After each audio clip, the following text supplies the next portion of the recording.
ayahnya Umar. Terus ayahnya Umar berkata, "Aku tidak ada waktu. Aku hari ini ada meeting. Aku hari ini ada rapat," kata suaminya. Maka istrinya berkata, "Tolonglah datang, walaupun sebentar.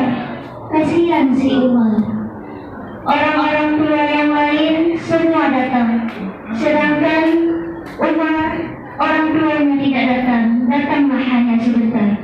"Baiklah," kata ayahnya si Umar. Maka keesokan harinya acara konversi sekolahnya Umar akan dimulai. Ayah-ayah yang lain semua duduk di depan. Terus datang semua duduk di depan untuk menonton acara anak-anaknya.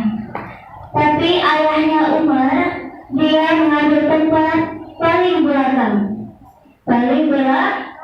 agar dia cepat pulang dan ada acara rapat di kantornya sambil melipatkan tangan. MC memanggilkan peserta yang pertama, yaitu peserta yang pertama tampil dengan menampilkan kebolehannya, yaitu